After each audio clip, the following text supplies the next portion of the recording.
ఈనాడు అనేక సిద్ధాంతాన్ని మనం సాధించాము. We have achieved quite a few things in life. అనేక పరిశోధనలతో మనము అనేక విధులైనటువంటి తెలుసుకున్నాము. We have learned quite a few things by research. గొప్ప విజ్ఞానవేత్తగా తయారైనాము. We have also become great scientists. కానీ మానవతా విలువలు ఎన్ని నీవు సంపాదించుకున్నావు? But to what extent have we been able to learn and imbibe మానవత్వాన్ని human ఎంత values? నీవు రక్షించుకున్నావు? To what extent have you been able to protect humanity in you? ఈ question కు ఆన్సర్ లేదు. There is no answer for this దీనికి మనం question. Answer మనం సంపాదించుకోవాలి. We should be able to give answer for this. మానవతా విలువను మనం పోషించుకోవటమే నిజమైన మానవత్వానికి సరైన అర్థము. Real humanity consists of fostering these human values in us. కనుక ఈనాడు విద్యా సంస్థల యందు మానవతా విలువను తప్పనిసరిగా మనం అభివృద్ధి గావించడానికి ఒక స్పెషల్ సబ్జెక్ట్ గా పెట్టాలి. We have to prescribe and keep human values as a special subject in any education institutions. ఆ హ్యూమన్ వాల్యూ అనేటువంటిది లేకపోవటం చేతనే ఈనాటి విద్యావంతులంతా కూడాను కేవలం రాక్షసుల వలె ప్రవర్తిస్తున్నారు. Educated ones of today are behaving like demons because they do not have human values. ఈ హ్యూమన్ వాల్యూ తప్పనిసరిగా ఉంటుండాలి. The students of today therefore must have human values. ఈ విలువ లేకపోతే విద్య నిరర్థకము. If there are no values, education is a waste. కనుక నిరర్థకమైనటువంటి జీవితము పూర్తి వ్యర్థమే. A life which is not useful, it is absolutely to have any మానవత్వంలో ఉండినటువంటి దివ్యత్వాన్ని మనం గుర్తించడానికి ప్రయత్నించాలి. We have to make efforts to find out the divinity which is inherent in every human being. ఈనాడు అనేక మంది ఉపకులపతులు చేరి ఉంటున్నారు. Today, quite a few vice chancellors have gathered here. వీరందరూ కూడాను ఈ విధమైన నిర్ణయాన్ని చక్కగా సహృదయంతో సుహృదయంతో దీన్ని పోషించినప్పుడు ఎంతైనా మనం దీనిని అభివృద్ధి గావించిన వారం అవుతాం.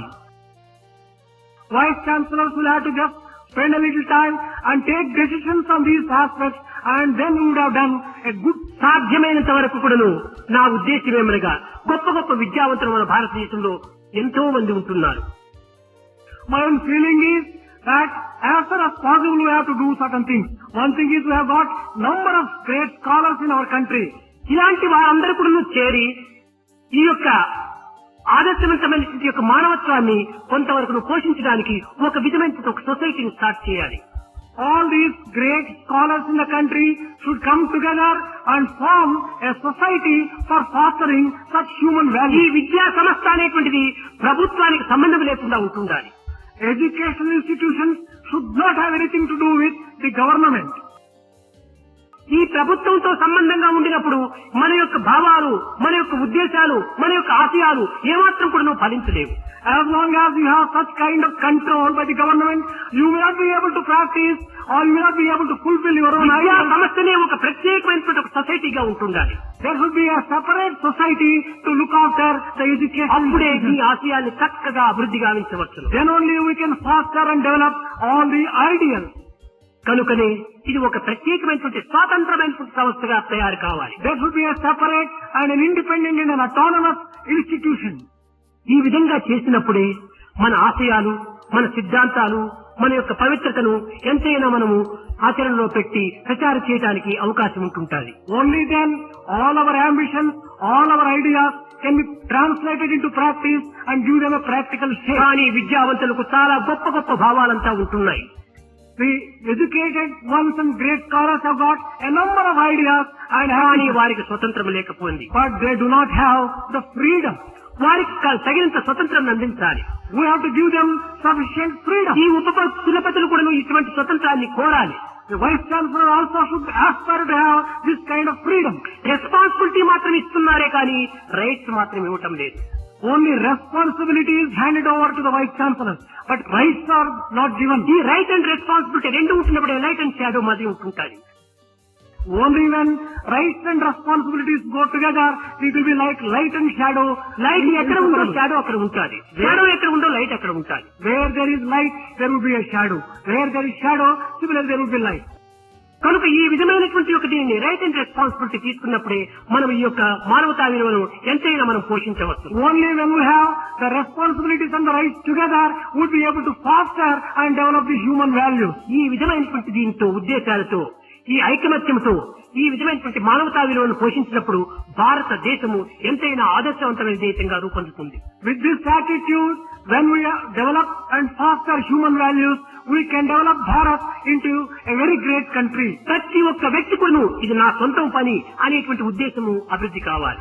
Every human being should feel that this is my individual and my personal work. మన దేశం యొక్క పోషణ మనం దృష్టిలో పెట్టుకోవాలి. We should keep the interest of the nation at the topmost. కేవలం నాది నావారు అనేటువంటి దీని వరకే ఇది ప్రయాణం కాకూడదు. We should not rest satisfied by merely telling I and mine. మనది మనవారు అనేటువంటి యొక్క ఉద్దేశం ఇక్కడ పెరగాలి. We should develop a feeling of ours. This is ours. ఈ విధమైనటువంటి యొక్క ఐకమత్యత, పవిత్రత, దివ్యత్వము, ఈ ఆత్మతత్వాన్ని మనం క్రోడీకరించినప్పుడే సరి అయినటువంటి యొక్క విలువలు మనం పోషించగలము. Only when we combine unity, sacredness, divinity and principle of Atma would we be able to accomplish many things well. ఆత్మ విచారణ, మనో వికాసము ఈ రెండు అత్యవసరము. Enquiry into Atma and blossoming of the mind. ఈ మానసిక వికాసాన్ని మనం అభివృద్ధి గావించుకోవాలి. This blossoming of the mind and expansion of the mind. కానీ ఈనాడు చదువులు అధికమైపోతున్నాయి కానీ మనసు చాలా నేరం అయిపోతుండాలి. చాలా సంకుచితమైన మనసుగా తయారవుతుంది. Today, with the growth of education, the mind, the thinking is becoming very narrow. కాదు కాదు, విశాలమైనటువంటి భావాన్ని పెంచుకోవాలి. We should develop broad-mindedness. ఇదే నిజమైనటువంటి విద్య యొక్క సారం. This is the essence of విద్య యొక్క లక్ష్యము. This is the goal of education. కనుక ఈ లక్ష్యాన్ని మనం చేరాలి.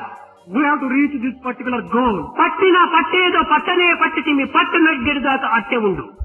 Whatever determination I have to take up, I have taken up. And once I have held myself to that, I would not give in. కోరినదేదియో కోరనే కోరితే కోరిక చెల్లుడు దాకా పోవకుండు. Whatever I wanted to ask, I have asked. But I am not prepared to go without the desire being fulfilled. అడిగినదేదియో అడగనే అడిగితివి అడిగిన దిడుదాకా విడవకుండు. I have asked for something. Until that is being given to me, I am not prepared ఈ to పట్టుదల give. మానవుల్లో ఉంటుండాలి. This firm determination the human being should have. ఇలాంటి పవిత్రమైన విషయాల్లో పట్టుదల మనకు అత్యవసరము.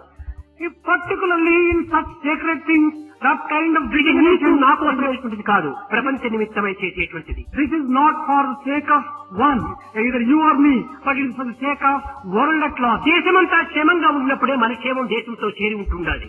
Only when the country is enjoying welfare and happiness and prosperity can we have that.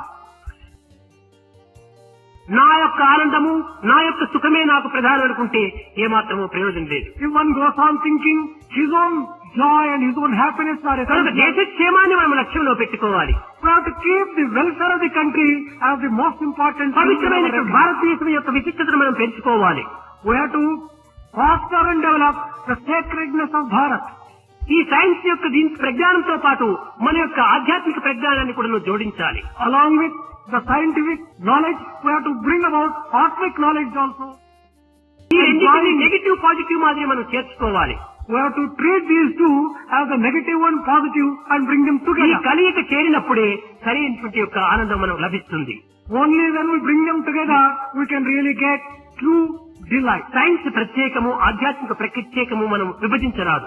We should not divide science as different and spirituality also as something separate. ఈ రెండింటి యొక్క ఏకత్వాన్ని చేసుకోవాలి. We have to unite them. మనం అందరూ ఐకమత్యంగా ఉంటుండాలి. We should all live with unity. సత్సంగాన్ని పెంచుకోవాలి. We should develop good సత్సంగం company. చేతనే సద్భావాలు పెరుగుతూ ఉంటాయి. Only through good company we can get good feelings and thoughts.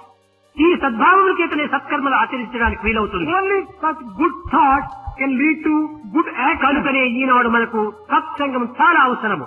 Therefore, good company and association కానీ is దురదృష్టవశాత్తు essential today. ఎక్కడ పోయినప్పటికీ దుస్సంగమే. But unfortunately, wherever you go, you can get only bad company. In fact, Einstein కూడా అనేక పర్యాలు చెప్పారు.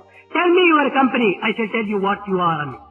Einstein also has said a number of times, tell me your company, I shall tell you what you are. నీవు ఎలాంటి వాడంటే నీ సంఘమును పట్టి నీవు ఉంటుంటావు. ఈనాడు దుస్సంగాన్ని సులభంగా మనం పెంచుకుంటున్నాము. Today we are developing bad company. దుర్భావాన్ని మనం సులభంగా పెంచుకుంటున్నాము. Bad feelings are also faster. దురుద్దేశాన్ని మనం సులభంగా పెంచుకుంటున్నాము. Similarly, bad habits. సద్భావాన్ని, సదుద్దేశాన్ని మనం ఏమాత్రం కూడా పెంచుకున్నట్టు ప్రయత్నించడం లేదు. We are not making any effort to develop good and helpful thinking. ఈ of బ్యాడ్ హ్యాబిట్స్ thinking. అనేటువంటిది క్షణంలో మనకు ఆవరించిపోతున్నాయి. We have been able to cultivate bad habits very fast. కానీ పవిత్రమైన భావములు ఎంత ప్రయత్నించినా రాలేకపోతున్నాయి. Sacred habits and thoughts we have not కారణమేమిటి? developed. నీ సంకల్పము పటుత్వమైనటువంటిదిగా లేకపోవటమే. What is the reason for this state of affairs?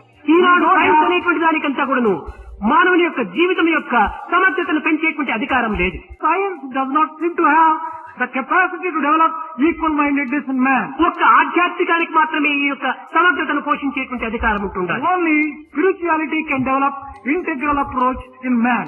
కనుకనే మొట్టమొదట మానవుని యొక్క విలువలకు ఆధ్యాత్మికం అత్యవసరము. Therefore, to develop human values, spirituality is a basic requirement. విత్తనమును భూమిలో పెట్టి నీరు పోసినప్పుడే మొక్కదాకలు అభివృద్ధి అవుతుంది, కానీ టిన్నులో పెట్టి నీరు పోస్తే కుండిపోతుంది. Only when you put the seed inside the earth can it sprout and become a tree. But if you put that seed in a tin, it becomes rotten.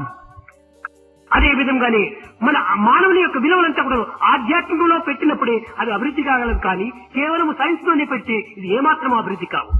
In the same way, when we put human values into spirituality and foster them, they will grow. కనుక human values అనేటువంటిది పెరగడానికి ఆధ్యాత్మికమైనటువంటి science చాలా అవసరం.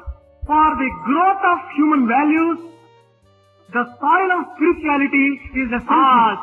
Spirituality soil లేకపోతే ఏమాత్రం కూడా human value artificial human value అవుతాయి. The human values will become artificial if they are not fostered in the soil of spirituality. కానీ ఆర్టిఫిషియల్ వల్ల వచ్చినటువంటి ప్రయోజనం ఏమిటి? What is the use of, what are the things which you can get from out of art is outside, art is inside. Art is outside, heart is inside. కనుక heart లో నీవు అభివృద్ధి కావాలి. You have to develop the human values in heart. కనుక మొట్టమొదట ఆధ్యాత్మిక భావాన్ని మనం అభివృద్ధి గావించుకోవాలి. అదే మనకు ఆధారము, అదే జీవనానికి ఒక విధమైనటువంటి గమ్యము. In the very first instance, we have to develop spirituality in us. That is going to save us. అదే brotherhood of man, fatherhood of God. ఈ రెండింటినీ డెవలప్ చేయగలరు. That alone can develop brotherhood of man and fatherhood of God. కనుక భక్తి భక్తి భక్తి ఇది అత్యవసరం. In this context, devotion is very important. ఈ డివోషన్ లేకుండా వెళ్ళిపోతే కేవలం ఓషనే, దాంట్లో మునిగిపోతాం మనం. If a person does not have this devotion, he will get drowned in the ocean of samsara. కనుక మనం సంసారం అనేటువంటిది ఏ విధంగా ఉంటుండాలంటే సముద్రాన్ని మదనం చేసినప్పుడు మొట్టమొదట ఆలాహలం పుట్టింది.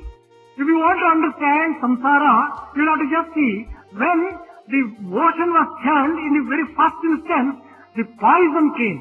తరువాతనే అమృతం వచ్చింది. Only then nectar came. అదే విధంగా మన జీవితంలో అనేటువంటి దాన్ని చక్కగా మదిస్తే వైరాగ్యము అనేటువంటిది మొట్టమొదట పుట్టాలి, తరువాతనే ఆనందం అనేటువంటిది లభ్యమవుతుంది. In the same way, when we churn the ocean of our life, we will have to get vairagya or వైరాగ్యం లేకుండా ఆనందం మనకు రాదు. without dispassion, and we will not be able to get real joy. కనుక మొట్టమొదట కొన్ని విధమైనటువంటి వైరాగ్యం మనం అభివృద్ధి పరచుకోవాలి. We have to develop that kind of detachment first. Detachment అంటే ఏంటి? ఇల్లు వాకిలి ఆలు బిడ్డలు వదిలి అరణ్యానికి పోవటం కాదు. Detachment doesn't mean you have to give up your family. భావాన్ని విసర్జించడమే వైరాగ్యం. Giving up bad thoughts and bad feelings is real detachment. అదే నిజమైన వైరాగ్యం. That is the correct meaning for detachment. ఆ విధమైనటువంటి యొక్క భావాన్ని విద్యార్థులు పెంచుకొని సమరసతాన్ని, సమత్వాన్ని, ఈ యొక్క అభివృద్ధిని సాధించుకోవడానికి తగినటువంటి కృషి చేయాలి. We have to make efforts to see that the students develop this kind of correct feeling and equal-mindedness and విద్యార్థులారా, కేవలం మానవత్వాన్ని అభివృద్ధి చేయలేనటువంటి విద్య శ్మశానంలో ఉన్నటువంటి యొక్క కేవలం ఒక నక్కల అరుపు వంటివి. education which cannot develop human qualities in man is as good as a helpless cry in a burial ground. కనుక మొట్టమొదట మనం క్యారెక్టర్ ని డెవలప్ చేసుకోవాలి. In the first instance, we have to develop character. అందువల్లనే character is the hall mark of man అన్నారు. It is in this context it is said that character is the hallmark of man. ఈ యొక్క పవిత్రతను మనం పెంచుకోవాలి. We have to foster and develop this sacredness. అది పవిత్రమైన నడతలతోనే మనకు వస్తుంది. This can come only through sacred conduct. కానీ మన యొక్క సమస్య ఎందుండేటువంటి విద్యార్థులైనా కొన్ని రకములైనటువంటి యొక్క అభ్యాసాలు అభివృద్ధి చేసినప్పుడు యావత్ ప్రపంచానికి కూడాను వీరి వల్ల ఆదర్శాన్ని నిరూపించవచ్చు. When students of our institution conduct themselves in an ideal way, they can be held as example for the humanity in the world at large. समस्तलोक